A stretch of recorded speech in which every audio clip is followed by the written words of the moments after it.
Chapter 2. The Voice in the Air. That evening, when the little Poppers had been put to bed, Mr. and Mrs. Popper settled down for a long, quiet evening. The neat lit living room at 432 Proudfoot Avenue was much like all the other living rooms in Stillwater, except the walls were hung with pictures from the National Geographic magazine. Mrs. Popper picked up her mending, while Mr. Popper collected his pipe, his book, and his globe. From time to time, Mrs. Popper sighed a little as she thought about the long winter ahead. Would there really be enough beans to last, she wondered. Mr. Popper was not worried, however. As he put on his spectacles, he was quite pleased at the prospect of a whole winter of reading travel books, with no work to interrupt him. He set his little globe beside him, and he began to read. "What are you reading?" asked Mrs. Popper. "I'm reading a book called Antarctic Adventures. It's very interesting. It tells all about the different people who have gone to the South Pole and what they have found there."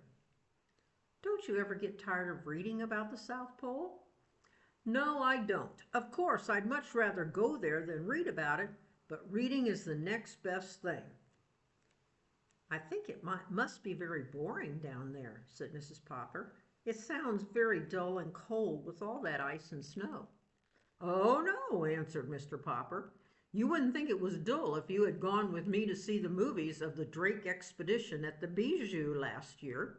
Now, the Bijou is the name of the theater, like ours is the Palace Theater. The Bijou was that name. "Well, I didn't, and I don't think any of us will have any money for movies now," answered Mrs. Popper, a little sharply. She was not at all a disagreeable woman, but she sometimes got rather cross when she was worried about money. "If you had gone, my love," went on Mr. Popper, "you would have seen how beautiful the Antarctic is. But I think the nicest part of all is the penguins. No wonder all the men on the expedition had such a good time playing with them. They're the funniest birds in the world. They don't fly like other birds. They walk erect, like little men. When they get tired of walking, they just lie down on their stomachs and slide. It would be very nice to have one for a pet." "Pet?" said Mrs. Popper. "First it's Billy wanting a dog, and then Janie's begging for a kitten. Now you and penguins.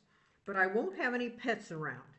They make too much dirt in the house, and I have enough work now, trying to keep this place tidy. To say nothing of what it costs to feed a pet. Anyway, we have a bowl of goldfish." "Penguins are very intelligent," continued Mr. Popper. "Listen to this, Mama. It says here that when they went to catch some shrimps, they all crowd over to the edge of an ice bank. Only they don't just jump in, because a sea leopard might be waiting to eat the penguins. So they crowd and push until they manage to shove one penguin off to see if it's safe. I mean, if he doesn't get eaten up, the rest of them know it's safe for them all to jump in." "Oh, dear me," said Mrs. Popper in shocked tone.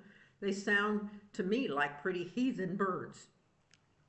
"It's a queer thing," said Mr. Popper, "that all the polar bears live at the North Pole and all the penguins at the South Pole.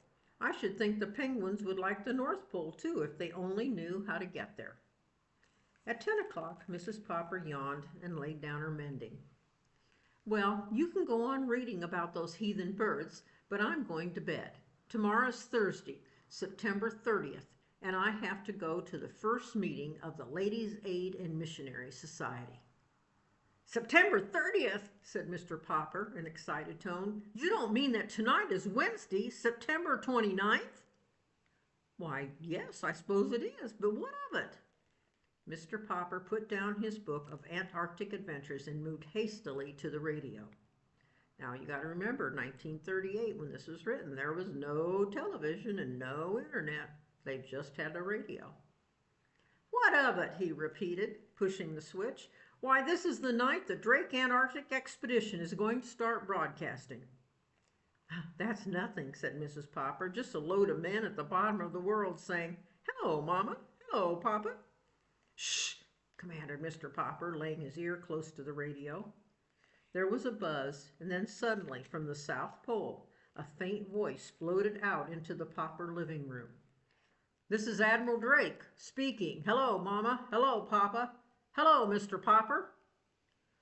"Goodness gracious!" exclaimed Mrs. Popper. "Did he say Papa or Popper?" "Hello, Mr. Popper, up there in Stillwater. Thanks for your nice letter about the pictures of our last expedition. Watch for an answer, but not by letter, Mr. Popper. Watch for surprise. Signing off, signing off." "You wrote to Admiral Drake?"